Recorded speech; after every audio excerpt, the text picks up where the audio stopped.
So one of our producers, George, he's in the Greek islands right now, specifically Lesbos, infiltrating NGOs who work with the migrants to try and bring them into Europe. And we're expecting a call from him any minute now to give us an update on the situation. So keep you posted. George, you there? Yes, can you hear me? Yeah, I haven't heard from you in days. What's going on? I've got to be really quick. I've managed to sneak away for 5 minutes. I've been meeting the NGOs, meeting all these organisations. I've got so much stuff, so much criminal stuff, and I can't say much, but just hang on. I will bring these cards to you, the stuff that I've got. It's going to blow the whole thing wide open. Okay, so how did it go? Incredible. You're gonna love this. So, Advocates Abroad. Yep. Really serious NGO operating in the Greek islands. 17 countries in total, but primarily based in the Greek What do islands. they do? They do legal aid, representation, coaching for refugees before they have their asylum interview. So with the Greek government. Yep. So once they get to Moria, they have their interview. That's where they decide, are they going to go to Athens? Are they going to go to Europe? Are they sent back? 380 staff. They've had about 15,000 people go through, more at the moment. So it's not just a couple sob stories. This is industrialized legal aid, essentially. It's huge. So their support, they take support and volunteers from like University of Cambridge, University of Oxford, University of Denver. It's massive. They're linked with the International Bar Association. Al Jazeera, Huffington Post have all written about them, done interviews. So these are the guys really that people go connected, to for their information. So the last 6 days I've been with Ariel, who is their CEO, their executive director, and she's literally told me everything.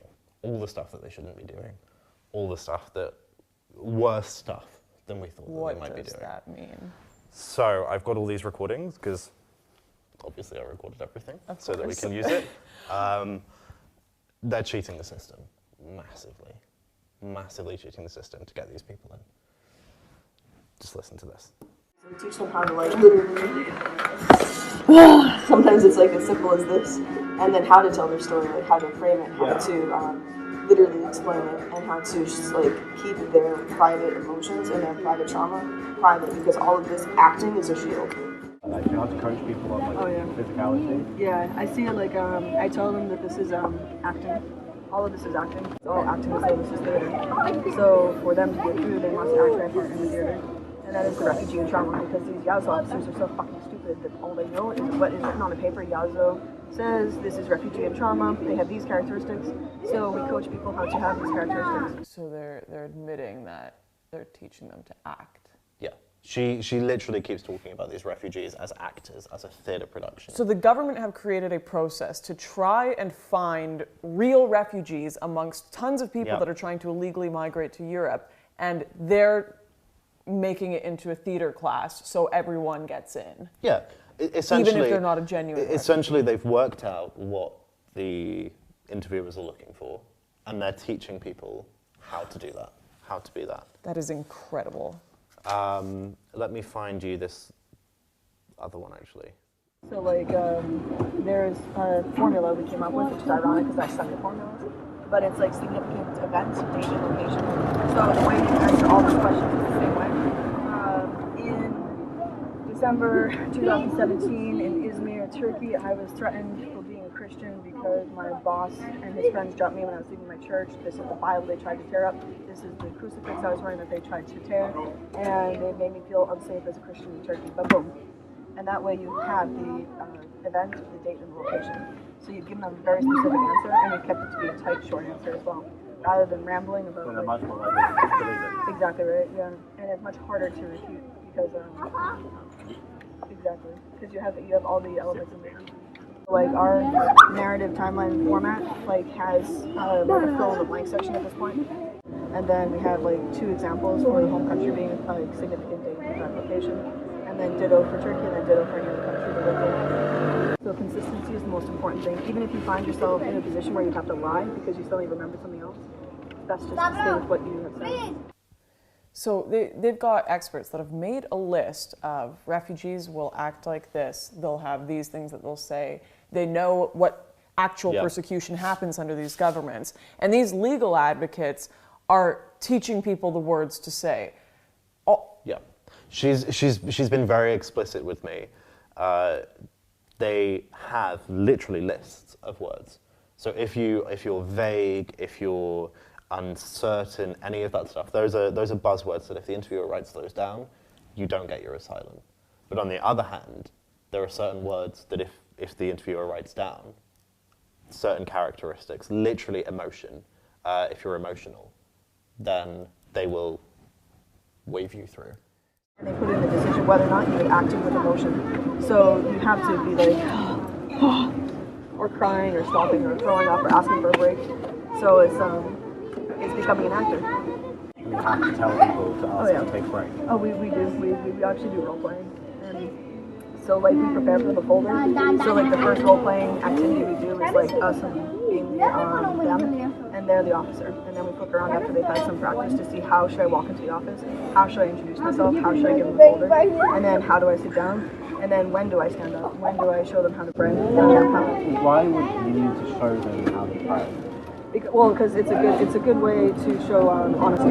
It's done in other places too, like not good places, to see if you're truly what you say you are. You can't show how you pray. Like if you're actually Christian. So if you're saying that you're like fleeing persecution, then you should probably know how to be, praying that way. They also ask like, what's your favorite holiday? So like some people just say like Christmas, but like we explain, you can't just say this because this is not a sufficient answer. You have to say. And you have to say it in a certain way, just like December 25th, which is Christmas, which is the birthday of our Lord and Savior. What this organization are doing, they're not just teaching refugees how to make it through the system. While I'm sure there are genuine refugees that are trying to get to Europe and go through these requests with the government, this group, Advocates Abroad, they're looking for a 100% success rate. They are trying to get every single migrant that comes across those borders, illegally or legally, criminal or not, they are trying to get them through to Europe under refugee status. There is a process in place to determine who is and who is not a genuine refugee. And the government, they have made checks and balances for that. They have made sure they can determine who that is. And this group, they are trying to skirt that process. They are trying to make a mockery of Europe's borders and get every single person through. One of the craziest things in that recording is the fact that they are teaching people who could very well be, many who are likely Muslim, who are perfectly safe in many Middle Eastern countries, how to pretend to be Christian, how to pray, how to say that Christmas is their favorite holiday. I mean, that is insane. There are Christians who are being beheaded, that are facing jail, that are facing just complete and utter persecution, that are now being put at the back of a line for support in Europe because Advocates Abroad are teaching people perjury, how to lie to the government and pretend to be Christian so they can get through. It is making an absolute mockery of Europe's borders. It is making a mockery of the proper system put in place to help genuine refugees, and it is hurting both genuine migrants and the European people who now have to deal with a mass influx of people that are entirely unvetted. We spoke to the migrants on the camps in the Greek islands, and they were telling us one of the biggest things they fear are ISIS in their camps and criminals in their camps that have just gotten through and come to Europe. And there is a very good chance that Advocates Abroad are coaching those people as well, are coaching criminals, are coaching ISIS how to skirt the system, how to get by and lie to the government and get into Europe. Of course there are people who need legal help. Of course there are genuine refugees out there, but what they need is non-partisan, real legal help, not like actual activists that are trying to do illegal behavior, not Advocates Abroad. So that was just a very small snippet of some of the amazing content we have with our project Borderless. There is still so much we have yet to expose and so much more we want to expose that the government and the media are trying to cover up. Unfortunately, so far we have come to the end of our budget for the Borderless film, but we're looking to you to help us continue this project as there is so much more we want to investigate and bring forward. If you want to help, please check out the links below or go to borderless.movie to do that. And a huge thanks to everyone who has already supported making this possible. We'll see you guys in the next expose. So